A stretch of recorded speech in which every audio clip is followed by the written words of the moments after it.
राधे राधे दोस्तों, आप सभी को मकर संक्रांति की बहुत बहुत शुभकामनाएं। दोस्तों, इस बार लोगों में बहुत बड़ी दुविधा, बहुत बड़ा असमंजस छाया हुआ है कि मकर संक्रांति का त्यौहार हम 14 जनवरी को मनाएं या 15 जनवरी को। ऐसा इसलिए कि 14 जनवरी को हमारी माघ मास की यानी वर्ष प्रारंभ की पहली एकादशी सतलिटा एकादशी है। और सटलिता एकादशी बहुत ही महत्व रखती है और उसी दिन मकर संक्रांति भी है। और मकर संक्रांति का मतलब होता है कि सूर्य का धनु राशि से मकर राशि में प्रवेश, इसी को हम संक्रांति कहते हैं। और अब की बार 14 जनवरी को मकर संक्रांति बुधवार को ही पड़ रही है, यानी सूर्य देव जो हैं अब मकर राशि में प्रवेश बुधवार को ही कर रहे हैं, लगभग दोपहर के 14 जनवरी को दोपहर के 3 बजे के आसपास। तो अब प्रश्न ये उठता है कि हम 14 जनवरी को मकर संक्रांति मनाएं, क्योंकि संक्रांति के दिन खिचड़ी का दान उत्तम माना जाता है। खिचड़ी में दाल और चावल का दान होता है, उस दिन बनाई भी जाती है और खाई भी जाती है। तो अब फिर वही दुविधा आ जाती है कि अगर हम सटलिता एकादशी मनाते हैं तो चावल को कैसे ग्रहण कर सकते हैं, चावल का दान हम कैसे कर सकते हैं, क्योंकि एकादशी को चावल का दान, चावल का ग्रहण वर्जित माना गया है। और बहुत सारे श्रद्धालु एकादशी का व्रत रहते हैं और वो चावल तो दूर अन्न भी ग्रहण नहीं करते हैं।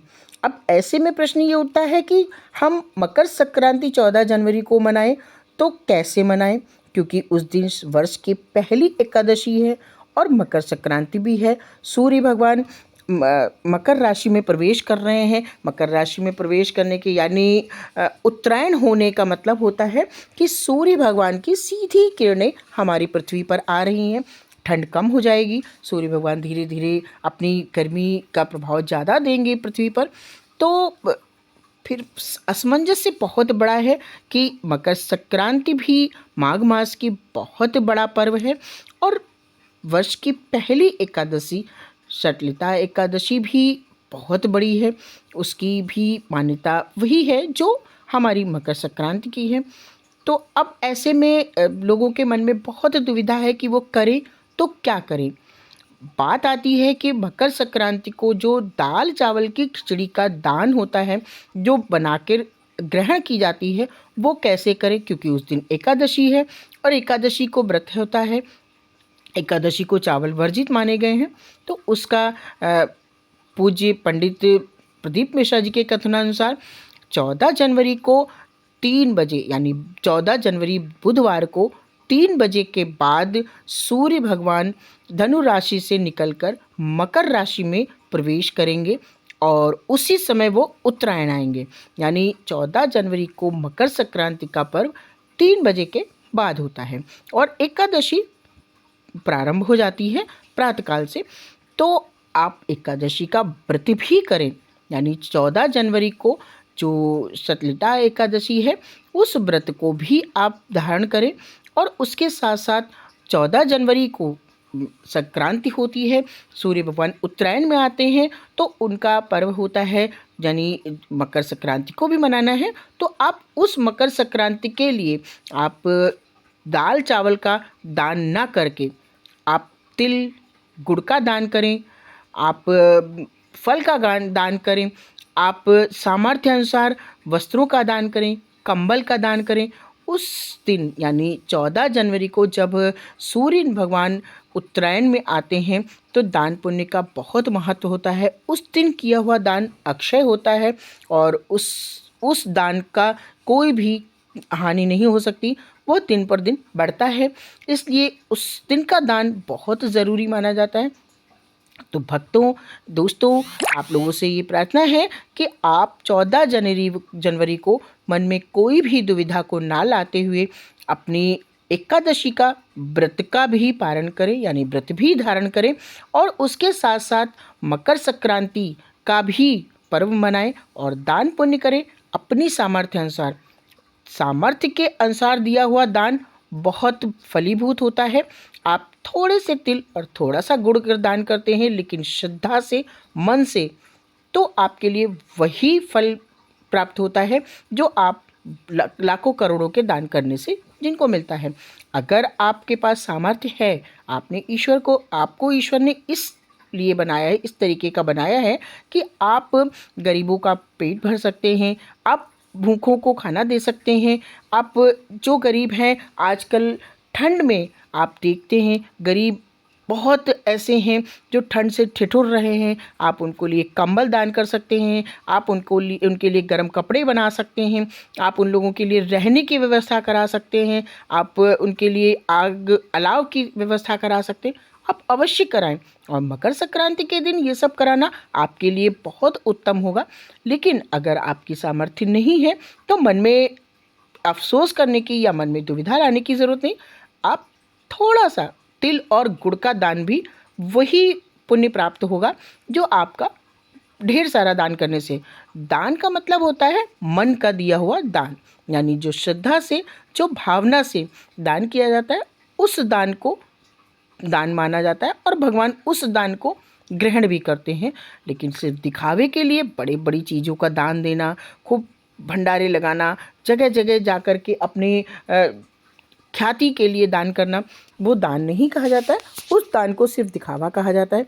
तो दोस्तों, आप अपनी सामर्थ्य अनुसार, अपनी श्रद्धा अनुसार आप तिल गुड़ का दान करें, फल का दान करें, कंबल का दान करें। आपके पास अगर कुछ समझ में नहीं आ रहा है तो आप थोड़ा सा तिल और थोड़ा सा गुड़, माघ मास में तिल का दान बहुत ही उत्तम दान माना जाता है, और संक्रांति के दिन दिए गए तिल का दान अक्षय पुण्य को प्राप्त होता है। इसलिए तिल का दान अवश्य करें, और माघ मास में हो सके तो आप तिल अपने नहाने के जल में तिल का डालकर उसका स्नान करें, वो भी बहुत ही पुण्यदायी होता है, फलदायी होता है। माघ मास में बहुत सारे लोग प्रयागराज जाकर के पूरा कल्पवास करते हैं और पूरे 1 महीने तक गंगा जी के तट पर रहकर गंगा स्नान करते हैं। अगर आप ऐसा नहीं कर सकते तो कोई बात नहीं, आप 14 जनवरी को संक्रांति वाले दिन, यानी 14 जनवरी को अगर आपने प्रातः से संक्रांति का स्नान किया तो वो आपके लिए संक्रांति का स्नान नहीं कहा जाएगा, वो सिर्फ माघ मास का स्नान कहा जाएगा। और अगर आप माघ मास की संक्रांति का स्नान करना चाहते हो तो आप 15 जनवरी को प्रातः माघ मास की संक्रांति का स्नान करें। और अगर माघ मास का स्नान आप बराबर कर रहे हैं, 1 महीने तक कर रहे हैं, तो अपने नहाने के जल में, अपने स्नान के जल में थोड़ा सा तिल डालकर अवश्य स्नान करें।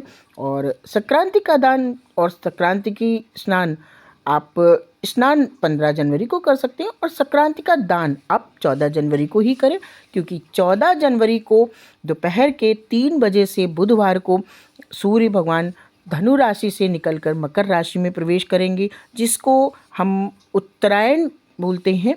तो उसी समय मकर राशि में प्रवेश करते ही मकर संक्रांति का पर्व मनाया जाएगा। तो 15 जनवरी को, अगर आपको लग रहा है कि 15 जनवरी को संक्रांति है तो 15 जनवरी को हम खिचड़ी का दान करें, तो आप खिचड़ी का दान कर सकते हैं। माघ मास में अन्न का दान बहुत ही उत्तम दान माना जाता है, तिल का दान बहुत ही उत्तम माना जाता है, आप अवश्य करें। लेकिन मकर संक्रांति का दान आपका 14 जनवरी का ही दान मकर संक्रांति का दान माना जाएगा। इसलिए 14 जनवरी को 3 बजे जब सूर्य भगवान उत्तरायण में हो जाएंगे, मकर राशि में प्रवेश कर जाएंगे, उस समय आप तिल का दान करें, गुड़ का दान करें, फलों का दान करें, आप मिष्ठान दान करें, आप वस्त्रों का दान करें, भूखों को भोजन खिलाएं, आप गरीबों को उनके लिए वस्त्र का दान करें, उनके लिए कंबल का दान करें, आप उनके रहने की व्यवस्था कर सकते हैं। और बहुत बड़ा दान नहीं कर सकते तो आप छोटा सा तिल और गुड़ का दान करें, तिल के लड्डुओं का दान करें। तिल के लड्डू का दान का बहुत महत्व कहा गया है, इसलिए माघ मास में तिल का दान अवश्य करें। और इस बार तो 14 जनवरी को भगवान विष्णु की कृपा और साथ में सूर्य नारायण उत्तरायण में आ रहे हैं, मकर राशि में प्रवेश कर रहे हैं, तो हमारे लिए ये एक संयोग नहीं है बल्कि दुर्लभ संयोग है। और इस दिन का दिया गया दान अक्षय पुण्य को प्राप्त होता है। इसलिए 14 जनवरी को तिल और गुड़ का दान अवश्य करें। अपनी सामर्थ्य अनुसार तिल, गुड़, वस्त्र, आप किसी भी चीज़ का दान कर सकते हैं, लेकिन तिल का दान अवश्य करें। और तिल का दान बहुत ही ज़्यादा महत्वपूर्ण होता है। तिल का ग्रहण करना, तिल का दान करना माघ मास में बहुत ही ज़्यादा पुण्यदायी होता है, पुण्यकारी होता है।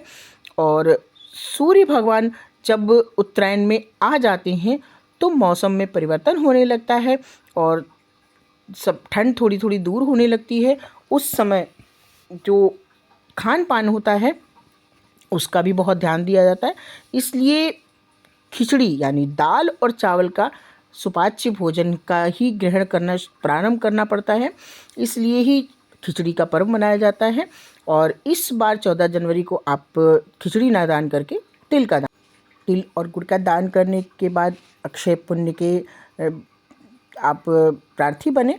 और ये वीडियो मैं अपने मन से नहीं बना रही हूँ, ये पूज्य पंडित प्रदीप मिश्रा जी की वाणी के अनुसार मकर संक्रांति के बारे में कुछ संशय मिटाने की कोशिश कर रही हूँ। और उम्मीद है आपको हमारी बताई हुई जानकारियाँ पसंद आई होंगी। अगर आपको मेरी बताई हुई जानकारी थोड़ी सी भी पसंद आई हो तो वीडियो को लाइक करें, शेयर करें और एक छोटा सा कमेंट भी करें और बहुत अच्छे से मकर संक्रांति का त्यौहार मनाएं।